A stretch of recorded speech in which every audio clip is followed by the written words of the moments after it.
कौन कौन बैकुंठ जाना चाहता है?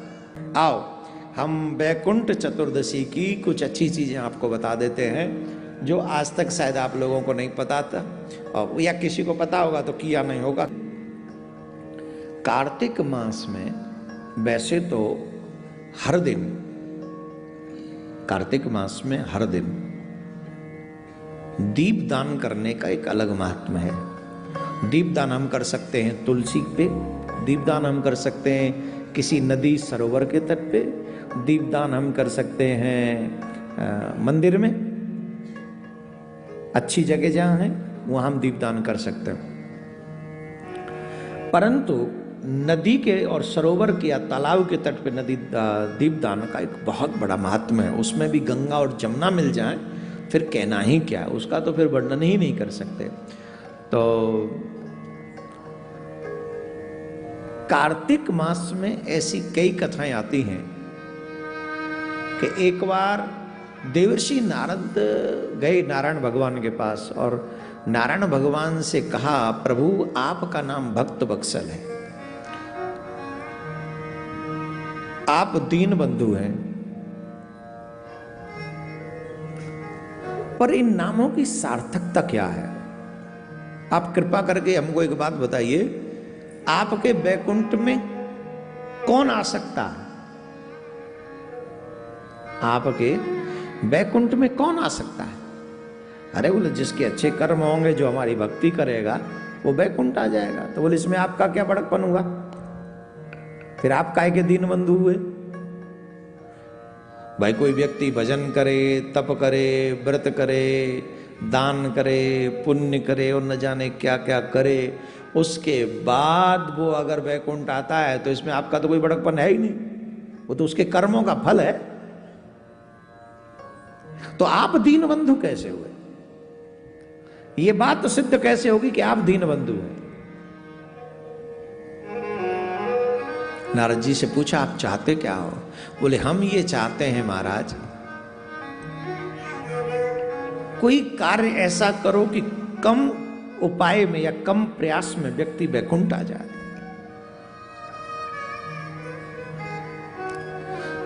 तो भगवान विष्णु ने कहा, ठीक है नारद जी, आज हम आपकी बात सुनकर आपको एक वचन देते हैं, जो कार्तिक मास की वैकुंठ चतुर्दशी के दिन नदी, तालाब या मंदिर में जाकर दीप दान करेगा मध्य रात्रि के समय, उसके लिए मेरे ये बैकुंठ के द्वार खुले रहेंगे और वो बैकुंठ आ सकेगा।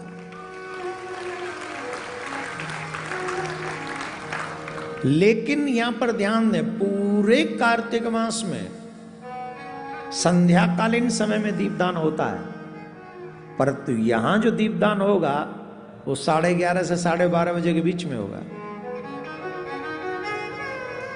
ये जो दीपदान का महात्मा है 11:30 से 12:30, सिर्फ 1 घंटा। क्या रीजन है? बोले रीजन इसके पीछे एक है। एक बार भगवान विष्णु जो है भोले बाबा से मिलने के लिए, उनकी साधना करने के लिए उनके मन में इच्छा हुई, तो काशी मणिकर्णिका घाट पर पहुंचे और वहां कंकड़ को देख, वहां तो मणिकर्णिका घाट पे तो सभी शिवमय हैं, वहां बैठकर वो शिव का आराधना करने लगे मणिकर्णिका घाट पर। और मणिकर्णिका घाट पर जब वो वहां आराधना करने लगे, बैठ गए, तो बहुत देर बाद उन्हें अचानक से याद आया, अरे हम तो ध्यान में बैठ गए, हमने तो दीप जलाया ही नहीं। और वो मध्य रात्रि का समय था और बैकुंठ चतुर्दशी की रात्रि थी। तो उन्होंने लक्ष्मी जी से कहा, लक्ष्मी तुमने भी ध्यान नहीं दिलाया और हमें भी ध्यान नहीं रहा, हमने तो दीपदान किया ही नहीं, लाओ दीपक लेके आओ, दीपक जलाओ। तो फिर मां लक्ष्मी दीपक लाई और नारायण भगवान ने मध्य रात्रि के समय दीपदान किया। याद रखें, जो मध्य रात्रि के समय दीपदान करता है वो भी किसी जमुना, गंगा, नर्मदा, किसी आध्यात्मिक नदी, सरोवर के तट पर, तालाब के तट पर, वो सीधा बैकुंठ जाता है, वो और कहीं नहीं रुक सकता, सीधा बैकुंठ, उसके लिए पट खुल जाता है। कितना सरल है। लेकिन एक बात का और ध्यान रखें, वरुण देव 12 बजे के बाद सो जाते हैं। 12 से 3 के बीच में ये प्रयास। लेकिन एक और बात है, विशेष जगह पे ये बात मान्य नहीं होती। जैसे चंद्र ग्रहण हो गया, और चंद्र ग्रहण ही है 12 से 3 बजे के बीच में, तो चंद्र या कोई चंद्र ग्रहण के समय ये बात आएगी कि स्नान ग्रहण से पूर्व, ग्रहण के मध्य और ग्रहण के अंत में स्नान करना है। तो विशेष समय पर ये वरुण देव की जो मर्यादा है कि 12 से 3 वाली, ये फिर मान्य नहीं होगी। तो कल भी ये विशेष दिन है, वैकुंठ चतुर्दशी है। वैसे प्रयास ये कर लें कि आप 12 बजे से पहले ही दीपदान कर दें।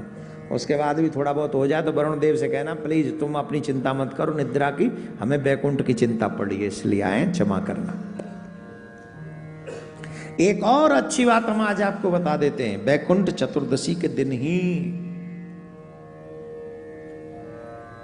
जिसकी किडनी में प्रॉब्लम हो, जिसका लीवर खराब हो, अगर ये रोग आपके डॉक्टरों के पास जा जाकर भी पूरे न हो रहे हो और इसमें सुधार ना आ रहा हो, तो कल का दिन बड़ा महत्वपूर्ण है। 10 दिन में रिपोर्ट करा के देखेंगे तो अंतर पाएंगे आप। ये इसलिए कल बहुत तेजी से आप सबको कल रात्रि से पहले ये वीडियो देख लेना चाहिए। और लोगों को हम चाहेंगे कि आज जल्दी इसको दोबारा से सिर्फ उतना ही वीडियो बनाकर आप तक पहुंचा दें, और फिर आप उसे थोड़ा स्पेंड कर दें जिससे कल फायदा मिल जाए। हम बोलना तो कल चाह रहे थे, पर कल कथा लंबी चलती चली गई तो रह गया ही। तो हमें क्या करना चाहिए, कल जब दीपदान करें, एक पीपल का पत्ता लेके जाएं, पहले ही ले लें, रात में न तोड़ें, पहले ही तोड़ लें। पीपल का पत्ता लेके जाएं, शहद उस पीपल के पत्ते पे रख लें, और एक काली मिर्च शिव जी का नाम लेकर उस शहद में अंदर डाल दें।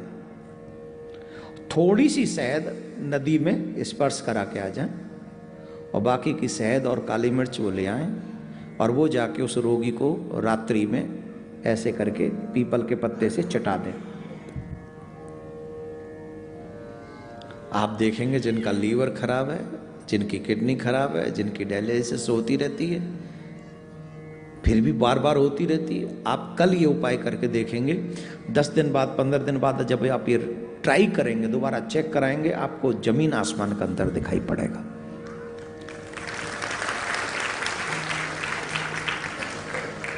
तो कल वैकुंठ भी चले जाओ, और कल निरोगी काया। वैकुंठ में ही से जब जाओगे तभी पहुंचोगे, अभी थोड़ी। हाँ, जब जाओ, बाबूजी को टेंशन हो रही मैं कहीं ऐसा ना मैं चला जाऊं और ये पीछे रह जाए, कहीं किसी क्या बात करें हैं।